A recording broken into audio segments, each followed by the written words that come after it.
collection of short stories, written by Allusir, narrated by Aaron Miller.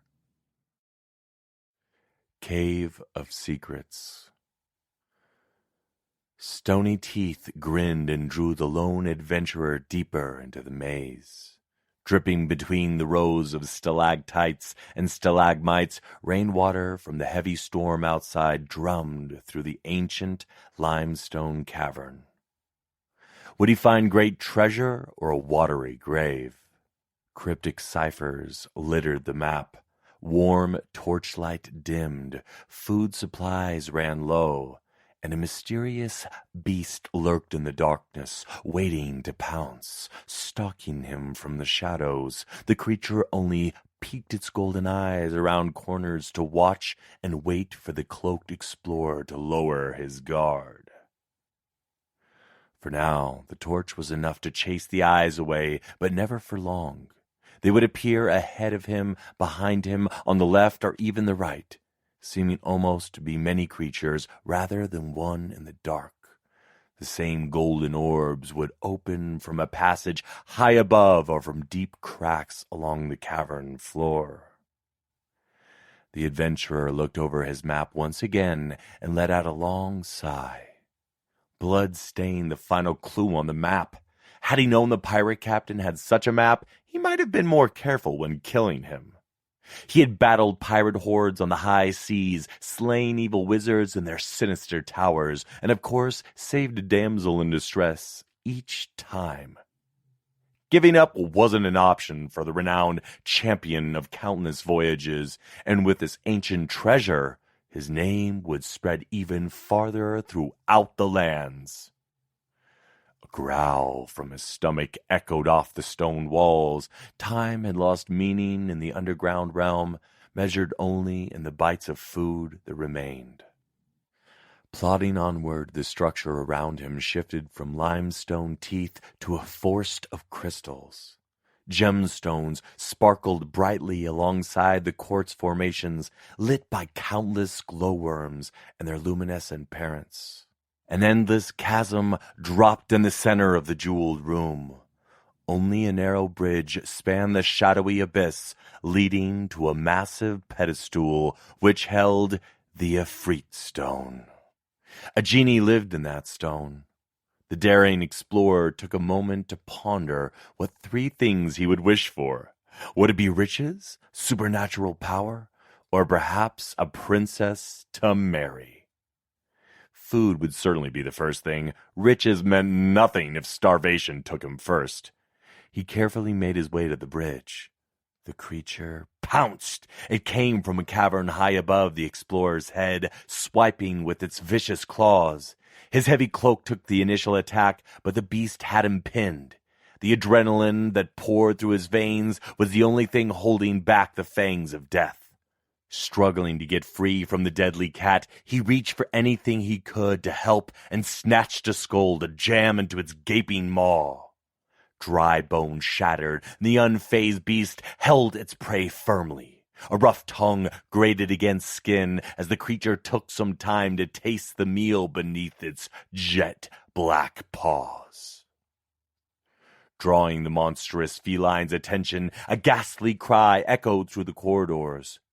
Ebony fur melted into the murky shadows as the terrified cat abandoned the adventurer for the safety of the nearest hole. The voice called again, closer. Not wanting to wait around and meet whatever scared off such a vicious predator, the adventurer bolted for the treasure. It was the only thing that could save him from the hair-curling voice that approached. He had only to cross the narrow bridge and touch the jewel. Then he could wish himself to safety. His feet deftly bounced across the treacherous path when the boulder fell, crushing the fragile bridge. The ground began to shake. There was no time to check for traps. He would just have to take the gem and deal with the consequences as they came. The instant he touched the Ifrit stone, the crystal around him began to crumble away and bury him. "Noah, didn't you hear me?" His dad pulled a sheet off the living room fortress, which caused the pillows to fall onto the boy hiding inside. "Sorry, Dad. I was an adventurer. I got a treasure map from some pirates, and I went to this cave, and Jasper was a big monster that attacked me, and... A loud growl from Noah's stomach interrupted this spasm of words. You could tell me all about it in the dining room, son. The man laughed. Papa says dinner's ready. At the mention of food, the boy quickly fished his fuzzy best friend out from under a chair and ran to the dining room to tell his dads all about his latest adventure. After, of course, he had a bite to eat first. Dark Woods. Once upon a time, a long time ago, this forest was mine. Fey creatures from the world over retreated to the dark and dangerous groves I lurked in.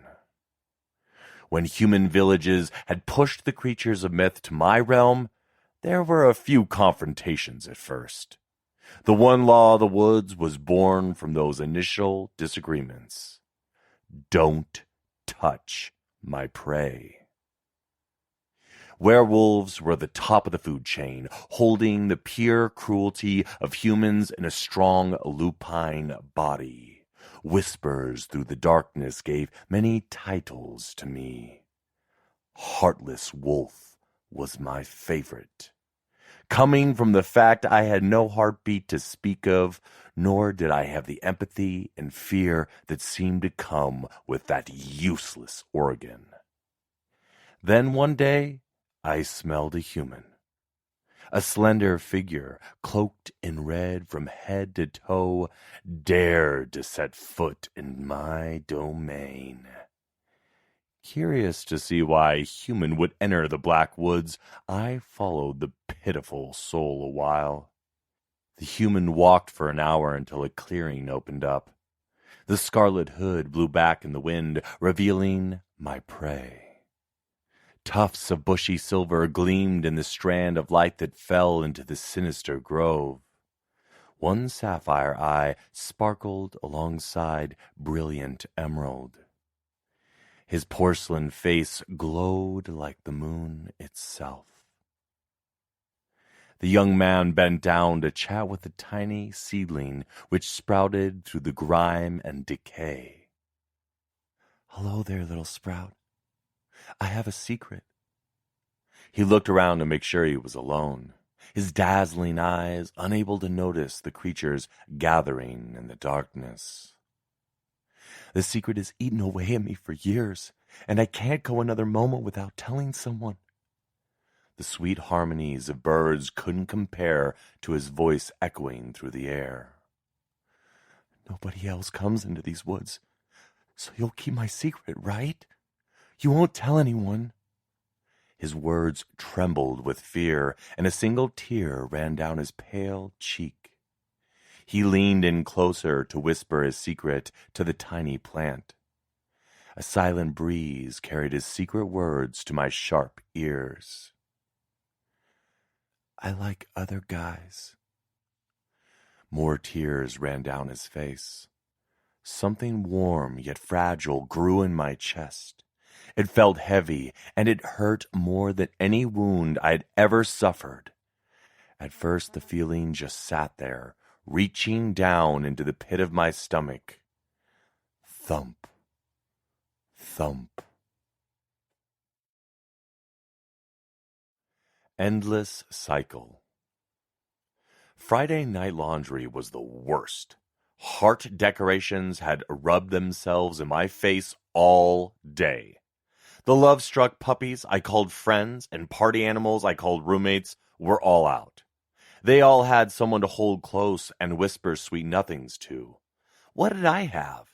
A basket of dirty gym clothes to carry down the stairs and wistful dreams of a curly-haired blonde I did my best to not check out in the locker room twice a week after dance? Next Friday, my professor was off on some trip.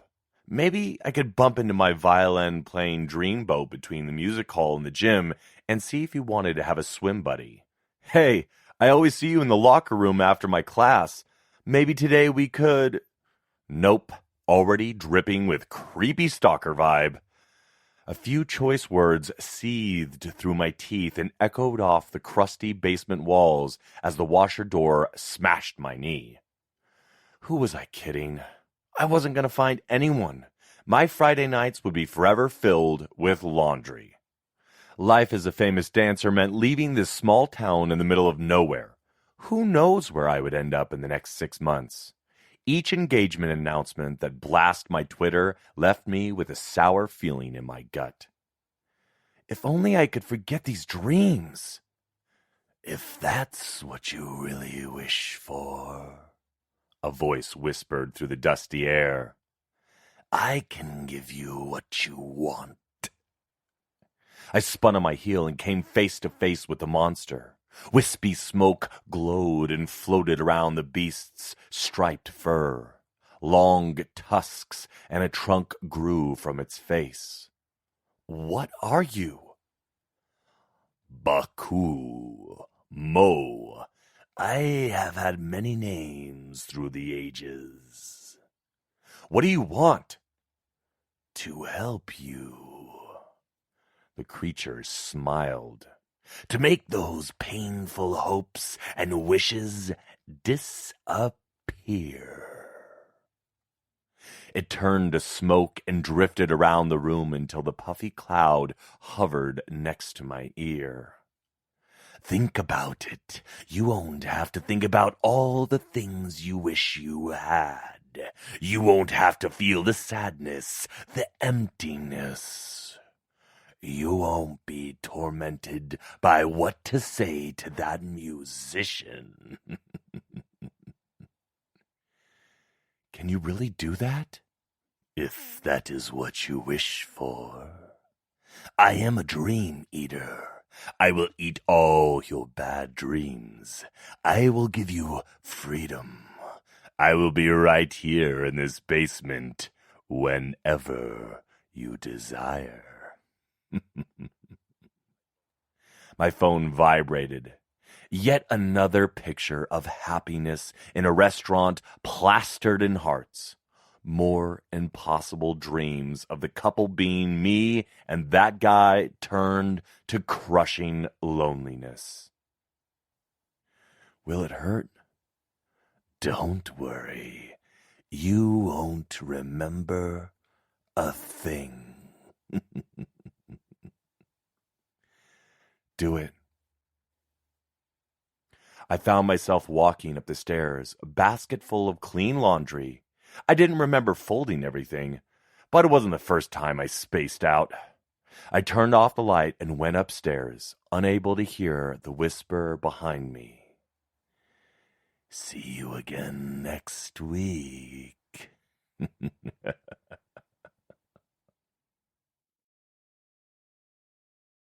The monster under my bed. I'll never forget the first day I met him. A storm had knocked out the power, killing the nightlight that my 6-year-old self relied on. My first reaction was to run to my parents' room, but that was too far. If you thought thunder and lightning make me jumpy now, you should have seen me back then. With a firm belief that monsters were real and that they lived under my bed, I dove under the solid oak frame at the first house-shaking rumble. The sound of sniffles echoed off the wooden floor even after I finally managed to stop crying. I tried to scramble out, but something gripped my Hot Wheels PJs. He was scared to be alone during the storm. Another flash of lightning convinced me to stay, and after a few more booms, I found myself wrapping my arms around a scared monster like it was my teddy bear. I spent every storm after under my bed. It was better than going to my parents' room. At least he wouldn't tell me I was too old to be scared of thunder. I guess we both felt it was hard to be scared of someone that cried like a baby after hearing strong winds tap at the house with tree branches. Monsters only look scary because they are good with illusions. They only make themselves look like scary beasts because they don't want humans to come near them. Most of them are forced spirits that lived in the trees used to make furniture. Wouldn't you feel scared of the monsters that cut down your home and turned it into a bed? It took almost 2 years before he could come out from under the bed to play with me. At first, I could only play Game Boy games with him because it was easy to bring under the bed. Now my weekends are spent locked in my room, blackout curtains drawn, playing console games. We read a lot together, too, and he studied with me. He's probably the only monster that understands pre-calculus. Thankfully, my parents don't bug me too much about not going out on the weekends. It's hard to say no to a kid that just wants to read a stack of books he checked out for the weekend. Without the scary fangs, he actually looks a lot like me.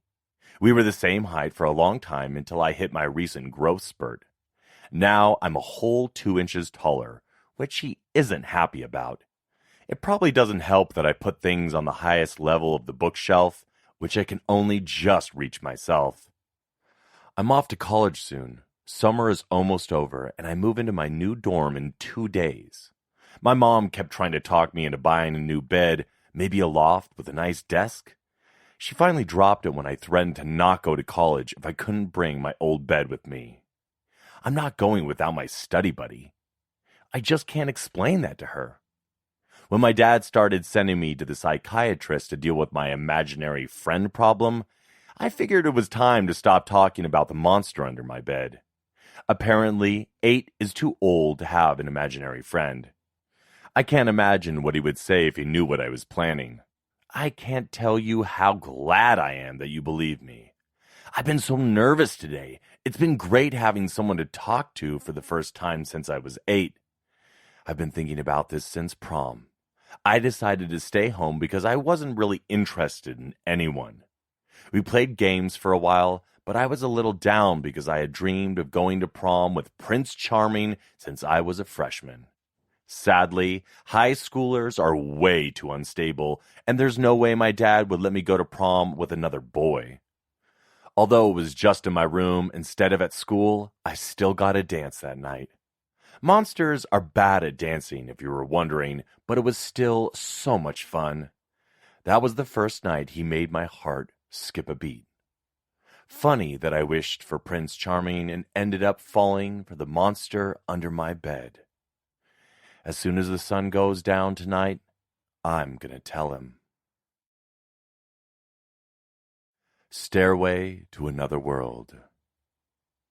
Earthen stairs stretched ahead of me, reaching for another portal. Dozens of portals drifted on islands through the swirling clouds. The chill air did little to cool the arcane rune burning on my chest. The portal to my world closed behind me as I took my first step. Blood rushed through my veins. With a single step, my heart drummed 3 beats. Step. Spellbound, terrified, hopeful. Step. Lost, enchanted, fragile. Step. Yearning for adventure, yearning for safety, yearning for him. The wanderer's warning echoed through my ears. It will be painful. That doesn't matter. Eli endured it and so much more that night you burned the rune into his chest. Death will no longer await you. You will become an immortal wanderer, doomed to live forever. No face, just a shadow covered by a foreboding hood. The wanderer's words filled me with a magical fear. Then I'll have plenty of time to find him. I faced him head high. I would not lose. For you, it's been a year since he disappeared through the portal. For him, it may have already been centuries. And maybe centuries more before you find him again.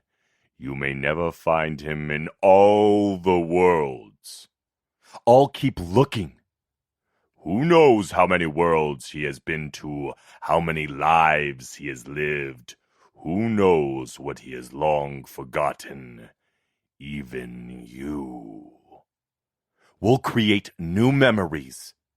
And what if over the centuries you forget him? I'll trust him to find me. Step. Restless, giddy, cautious. I had boasted so much confidence in front of the traveler. I bit back the howls of pain when he touched the esoteric crystal to my flesh. Seeing the countless portal islands drifting in and out of the clouds showed me the folly of my desire. Each doorway led to an entire world.